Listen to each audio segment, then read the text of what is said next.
Welcome to our YouTube channel Soch to solution, जहां हम आपको लेके जाएंगे सोच से सॉल्यूशन तक। आज मैं आपके साथ ज्योग्राफी के कुछ सरप्राइजिंग फैक्ट शेयर करना चाहूँगी, जिन फैक्ट्स के बारे में हमें पता तो है, लेकिन उनके पीछे रीज़न क्या है, इस चीज़ से हम अनअवेयर हैं। पहला फैक्ट है, earth is not perfectly round. को लगता है कि अर्थ एक परफेक्ट बॉल है, लेकिन अर्थ टॉप एंड बॉटम से थोड़ा फ्लैट है और मिडिल से थोड़ा उभरा हुआ है। इसका रीज़न ये है, अर्थ अपनी एक्सिस पे रोटेशन करता है, यानी कि अपनी एक्सिस पे स्पिन करता है। इसीलिए जो मिडिल वाला पार्ट है वो बाहर की तरफ बल्ज हो जाता है। अर्थ की जो एक्चुअल शेप होती है उसे बोलते हैं ऑब्लेट स्फेरॉइड, जिसका मतलब होता है नॉट फुली राउंड। तो इसीलिए हम बोल सकते हैं कि हमारी अर्थ परफेक्टली राउंड नहीं है, इसकी एक्चुअल शेप ऑब्लेट स्फेरॉइड है। दूसरा फैक्ट हमारे पास है, all continents were once joined together. इसका मतलब है बहुत समय पहले यहाँ सेपरेट कॉन्टिनेंट नाम की कोई चीज़ नहीं थी, क्योंकि सारे ही कॉन्टिनेंट एक ही लैंड मास का हिस्सा थे और उस लैंड मास को पेंजिया कहा जाता था। इसीलिए आज भी अफ्रीका और साउथ अमेरिका की कोस्ट लाइन एक दूसरे के साथ पजल पीसेस की तरह फिट होते हैं। डिफरेंट कॉन्टिनेंट होने के बावजूद भी दोनों जगह में सेम एनिमल और प्लांट्स के फॉसिल्स मिलते हैं। पेंजिया के टूटने के बाद कॉन्टिनेंटल ड्रिफ्ट शुरू हुए, जिससे कॉन्टिनेंट धीरे धीरे मूव करने लगे। टेक्टोनिक प्लेट्स की मूवमेंट की वजह से अर्थक्वेक्स और माउंटेन्स फॉर्मेशन भी होने लगे। थर्ड फैक्ट है, mount Everest is still growing. जैसे कि हमें पता है, जो माउंट एवरेस्ट है वो हाईएस्ट माउंटेन है, जिसकी हाइट है 8,849 मीटर, लेकिन ये हर साल धीरे धीरे ग्रो कर रहा है।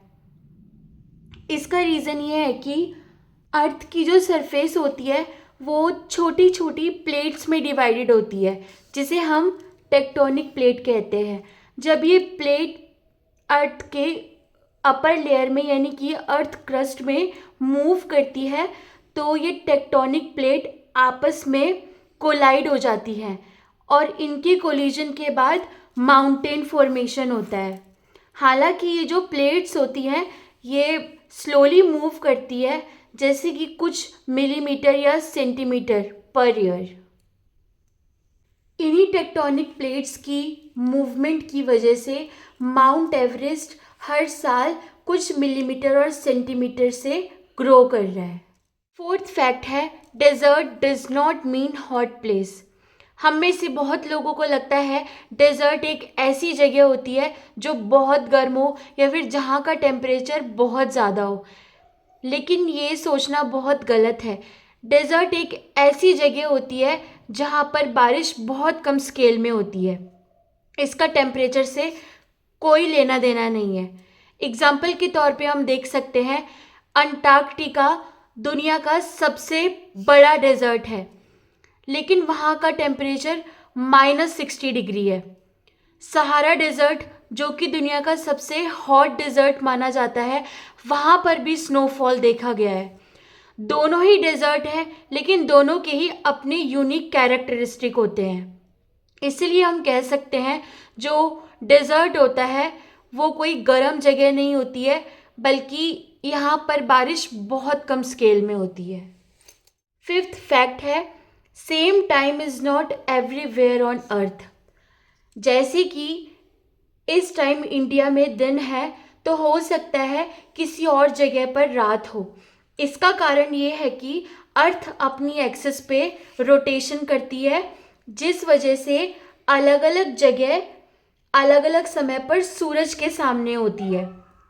इसी वजह से हर कंट्री का अपना एक डिफरेंट टाइम जोन होता है, और इसी टाइम जोन की वजह से हमारी दुनिया को स्टैंडर्ड टाइम सेट करना पड़ता है, जैसे इंडिया स्टैंडर्ड टाइम और ईस्टर्न स्टैंडर्ड टाइम। और इसी रीज़न की वजह से हर जगह अर्थ में एक जैसा टाइम नहीं होता है।